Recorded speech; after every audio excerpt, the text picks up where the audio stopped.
Pastor Alph Lukau ono pastor kati yegulidde erinnya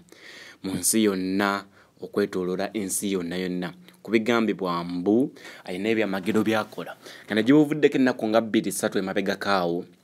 yakola agamba yakoze ekyamagero ekyewuunyisiza nnyo abantu yazuukizza omwami omu kuva mu bafunamuza engulu na okutuuka n'okulya ne ku mmere gye babadde bategese okulya mu kufiirwa kwe. Mulowooza biri Uganda wokka mwenyweza nti ono nno pastor mugagga nnyo naye nga akyali mwana muto okkamala bukamazi ku myaka 42 gy'alina pastor ono eyeeyita prophet nti ye nabbi azitowa akawumbi ka $1 ya Amerika kalambirira weddu biliyoni 1 ewatali kwekyusa n'akamu. Omukulu ono prophet Lukau yazaalibwa mu mwaka gwa 1975 mu ggwanga ly'okumalirwano wano e Congo, era okusinziira nti Congo yali sintebenkevu bulungi bazadde be basaliikiriza nga bano abanoonyi b'obubudamu paka mu ggwanga lya South Africa kati gyali gye yafuna n'obutuuze. Yawangaala n'ayita mu mbeera eza bulijjo nga mumanyi nti omuntu yenna abeera alina okutoba gye byaggweera nno ng'akoze ministry gye eyitibwa Hallelujah International Ministries kati gy'asumba era nga kati yagikulira. Nabbi nga yewe yeeyita oba goyinza omuyita pastor w'amaanyi nnyo e South Africa era kigambibwa mbu yasinga obugagga mu nsi yonna mu bapasita abaliwo kati ng'ayina ebyobugagga ebitabalika, ayina endogoyi, ayina amamotoka g'ebbeeyi era nga mukyakaze oba muli w'amasappe ng'omuyinza okugamba okkamala. Pastor ono waba biseera bye nga tali mu chachi ye amanyi okuyisa ebivvulu mu kibuga South Africa n'agendako mu kyalo eyo ate wavaayo wafuna obudde bulala n'agendako mu mirimu gye egya nakyewa oba gy'oyinza okuyita egya charity. Gye buvuddeko mwagenze ne mulaba videos ez'enjawulo nga azuukiza omuntu okuva mu bafu okumuzza mu balamu. Kyagamba nti yakikoze era nga kyamagero wabula abantu bangi okwetooloola ensi yonna bamuvumiridde nnyo saako n'okulumbagana chachi ye nga bagamba nti nno bino ebikolwa bya bulimba saako n'amakampuni agakola mu by'okufiirwa oba funeral services 3 gavudde ne gagamba nti gamukubye mu mbuga z'amateeka okugezaako okubawuddaaza nti ogezaako teka erinnya lyabwe amannya gaabwe muwono katemba waabwe we bagamba nti tebamumanyiiko yadde omutwe yadde amagulu. Amakampuni 3 okuli Kings and Queens Funeral Services, okuli Black Phoenix Funeral Services, okuli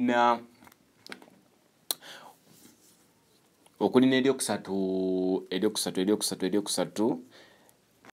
saako ne company ya Black oba Blue Kingdom. Eno nno kakati nno bagamba bowe bati nti akazannyo ekkanisa yono Pastor Lukau yakazannye weti nti yaddidde neteeka sitiika za Black Phoenix ku motoka z'obuyonjo. Bo abagambye okubeera nti abooluganda b'omusajja oyo gola ku screen yazuukiddwa oba gwe bazuukizza n'erumba company ya Kings and Queens Funeral Services ne basaba company nebayambeko mu mukolo guno ogw'okutegeka ogw'okusibula omuntu waabwe. Kakati ate ne baddira coffin kigambibwa mbu eyo gyola coffin yaggiddwa mu gundi mu company ya Blue Kingdom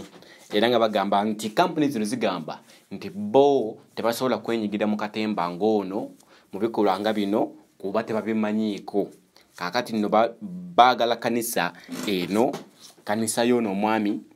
ya Hallelujah Ministries evunaanibwe mu mateeka. Bantu bangi nnyo nga okufaananako era nga bwemumanyi nti wano mu Uganda bapasita bangi nnyo abavuddeyo nga bagamba nti bakola ebyamagero ne bafuna okusoomoozebwa saako n'okulumbaganibwa okuva eri public n'abantu abatali bamu nga bagamba nti nno bino ebikolwa bya buyaye era n'ono omwami naye kyaliko kati nti ensi yonna abantu abasinga obungi bavudde ne bakondeminga ekikolwa kino ne bagamba nti nno bino ebikolwa oba ebyamagero nga bino tebiriiyo nti Katonda yekka yekka yayinza okubikola oba Yesu. Yo ekanisa nga yo tenaba kuvaayo ekyaganya okubaako comment yonna gyekola mu bamawulire ku bikwatagana n'ekyamagero kino kye baakoze, naye nga ye omusajja ono oba gwoyinza okuyita pastor oba nabbi oba oyagadde kuba naye yeeyita nabbi nti ye profeti wa Mukama nti ebyamagero byakola azze afuna okusoomoozebwa okw'amaanyi nti mabegakaawo nga atandika nti yagambanga nti ye asobola tewali kimulema kukola mu linnya erya Yesu nti asobola okuwonya siriimu, asobola okuwonya kansa, asobola okuzuukiza abantu abali mu magwanika abafiiriddeyo ne badda engulu. Naye nga bonna era abantu bavayo ne bamuvumirira ne bagamba nti kino ekikolwa kya bulimba, naye wakubadde ebyo byonna byabaawo ne tekyamulobera kubanga asigala agenda mu maaso era ekkanisa ye nnene okukamala obukamazi era nga ze zimu ezisinga obunene mu Africa yonna naye etuuza abantu ne bajjula saako n'okubanga bamutendereza era abantu bangi okwetoloola ensi yonna bego bavaayo ne batugenda mu ggwanga la South Africa okwefunira ku byamagero bebagamba nti omusajja wa Katonda ono abikola era abamu balabibwako nga bafukamidde mu church nga bafukamidde bufukamizi nga bamutendereza. Omwami ono gwolaba wano ng'ali mu church ye era nga wolaba nti abantu abamu bali namuli abazungu nga bavuddeyo bamuvunnamidde bafukamidde wansi era nga omanyi nti nga enkola bwetera okubeera ku bannabbi abasinga obungi abeera ne babode ne gaadi be bonna waali ebiseera bye ebisinga wabeera mu church atera okukozesa anyumirwa nnyo okukozesa microphone eya gold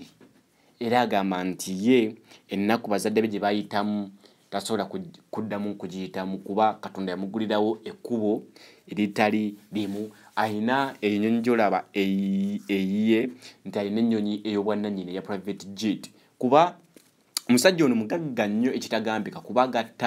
asobola gatta abasambi b'omupiira bannakinku Ronaldo ne Messi omulundi gumu n'abasinga obugagga. Asinga omukubi w'ebikonde nakinku Mayweather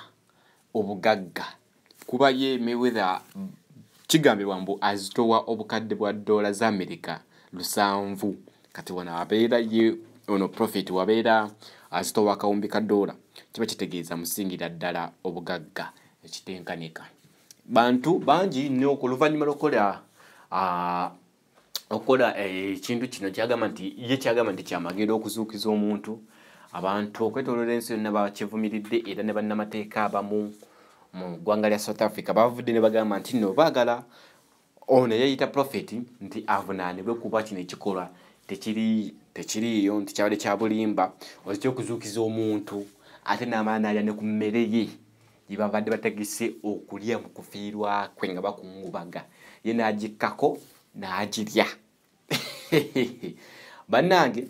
bimulowooza nti biri mu Uganda wokka nedda so